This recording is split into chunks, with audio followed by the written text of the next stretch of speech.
The sterile hospital corridor had become Sarah Mitchell's second home, a prison of white walls and antiseptic smells where hope went to die slowly. For 18 months, she had watched her daughter, Emma, once a vibrant 8-year-old who danced through their living room like sunlight itself, reduced to a wheelchair, her legs refusing to obey the desperate commands of her mind.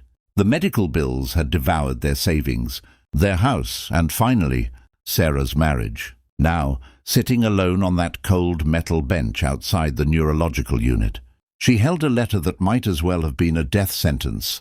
Further treatment not recommended. Condition deemed irreversible. Sarah's hands trembled as she read those words for the third time, tears blurring the expensive letterhead from one of Boston's most prestigious medical institutions. 3 specialists, each with credentials longer than her arm and fees that could feed a family for months, had examined Emma. They'd performed tests with machines that hummed and clicked like something from a science fiction movie. They'd consulted with colleagues in Switzerland, in Singapore, in every corner of the world where medicine reached its highest peaks. And their unanimous verdict? Nothing more could be done. The rare autoimmune disorder attacking Emma's nervous system had stumped them all. They spoke in careful, clinical terms about unprecedented progression and atypical presentations. But what Sarah heard beneath their polished professionalism was simpler and more devastating. They were giving up on her daughter. That evening, as Sarah wheeled Emma through the parking lot toward their beat-up Honda, the little girl looked up with those impossibly blue eyes that still sparkled with something Sarah had long ago lost. "Mom, my legs felt tingly today, like pins and needles." "That's good, right? That means something's happening." Sarah forced a smile that felt like it might crack her face in two. "Maybe, sweetheart, maybe." But she knew better. The doctors had warned her about phantom sensations, about the cruel tricks a damaged nervous system could play. Hope, she'd learned, was just another form of torture. Their apartment was in the kind of neighborhood where the American dream had come to wheeze out its final breaths. The elevator had been broken for 2 months, which meant Sarah had to carry Emma up 4 flights of stairs every single day. Her back ached constantly now, a dull throb that matched the ache in her heart. She was halfway up the 2nd flight, Emma's thin arms wrapped around her neck, when she heard footsteps behind them. Heavy, deliberate footsteps that slowed as they approached. "Ma'am? Excuse me, ma'am." Sarah turned to find a man she vaguely recognized from the building. He was tall, with carpenter's hands weathered by work and eyes that crinkled at the corners.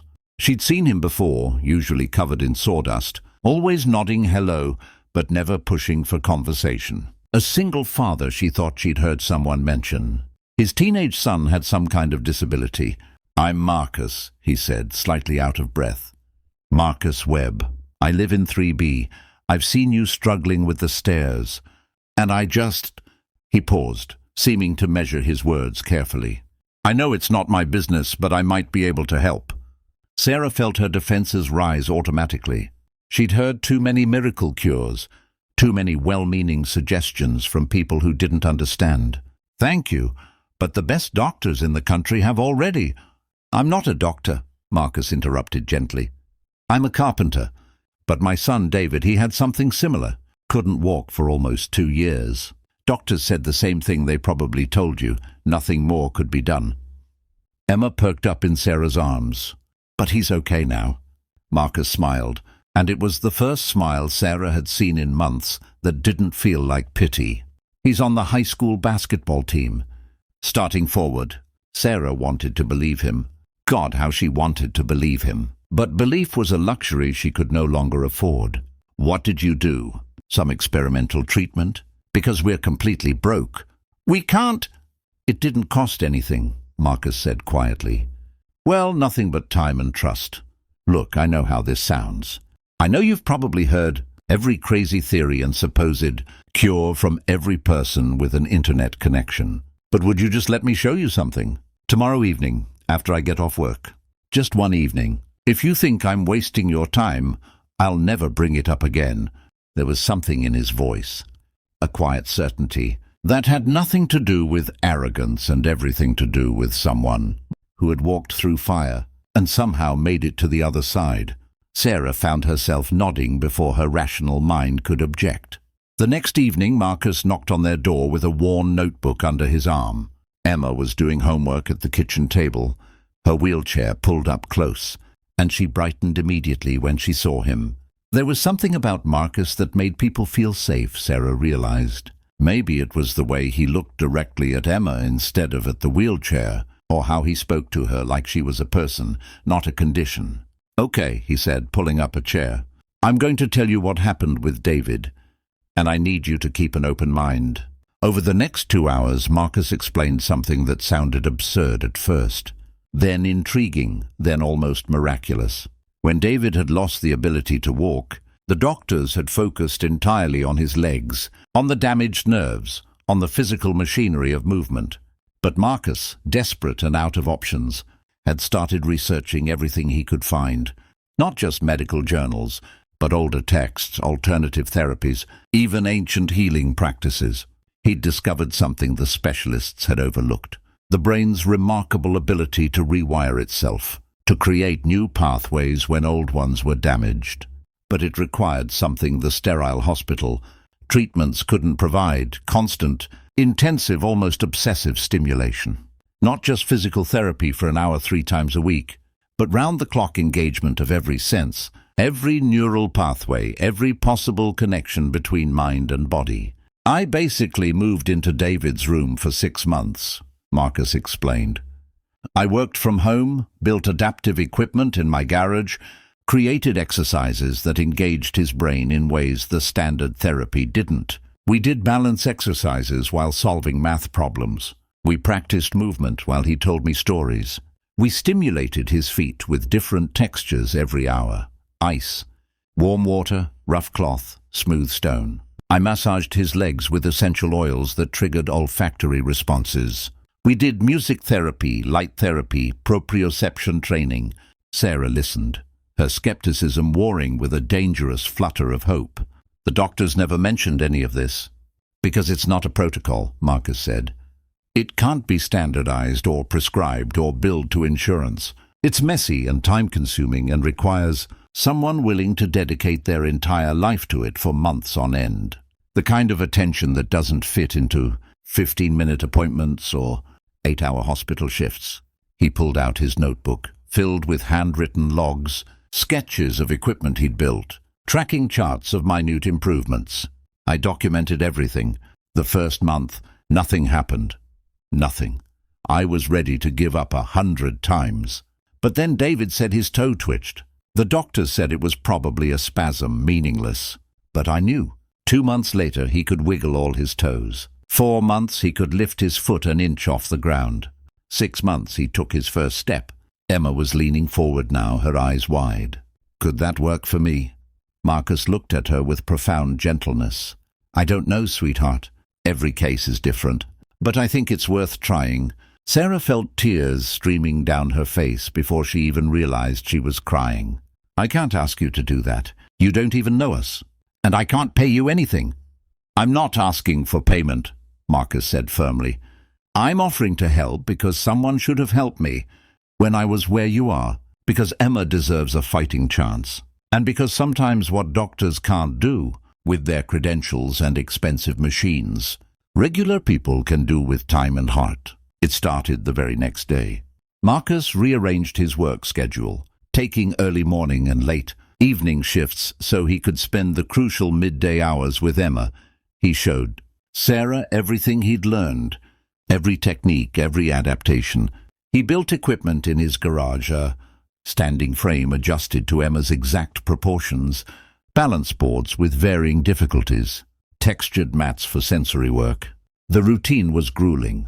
They started at 6 in the morning with gentle massage and heat therapy, then exercises designed to wake up dormant neural pathways, reaching for objects, while balancing, solving puzzles while attempting leg movements, listening to music calibrated to specific frequencies, while practicing weight-bearing. Every hour brought a new combination of stimuli, a new attempt to convince Emma's brain that her legs were still part of her body. Marcus was patient in a way Sarah had never witnessed. When Emma got frustrated, when she cried that it wasn't working, that she'd never walk again, he just nodded and said, "I know." David said the same thing about 1,000 times. And then one day he didn't. Weeks passed with no visible progress. Sarah's hope, that dangerous thing, began to wither again. She caught Marcus staying late one evening, adjusting his notes, his face creased with concentration. "It's not working," she said quietly. He looked up and she saw something in his eyes she recognized. Exhaustion, doubt, but underneath it all, stubborn determination. With David, it took 47 days before we saw the first real sign. "We're at 32. I'm not giving up unless you tell me to." So they continued. Day 33, day 40, day 45. Emma's spirits were flagging. Sarah was running on coffee and desperation. Even Marcus's optimism seemed strained. On day 53, Sarah was in the kitchen making lunch when she heard Emma scream. She dropped everything and ran to the living room, her heart in her throat, expecting catastrophe. Emma was standing in the parallel bars Marcus had built, her face twisted with effort and shock and something that might have been joy. Her legs were shaking violently, barely supporting her weight, but they were supporting it. She was standing. "Mom," Emma whispered. "Mom, I'm standing." Sarah collapsed to her knees, sobbing so hard she couldn't breathe. Marcus was there too, and she realized he was crying as well. This strong man with carpenter's hands, who had given them back something the billionaire doctors couldn't. The progress after that first breakthrough was slow but steady. Emma took her first assisted step 3 weeks later. Her first unassisted step 2 months after that. There were setbacks, days when her legs gave out, moments when the old despair threatened to swallow them whole. But Marcus was always there, steady as bedrock, reminding them that healing wasn't linear. 6 months after that first evening conversation, Emma walked across the apartment under her own power. It wasn't graceful. Her gait was unsteady, and she needed to rest every few minutes. But she walked. The doctors were stunned. They ran new tests, brought in colleagues, tried to understand what had happened. They talked about spontaneous remission and unusual recovery patterns. But Sarah knew better. It wasn't spontaneous.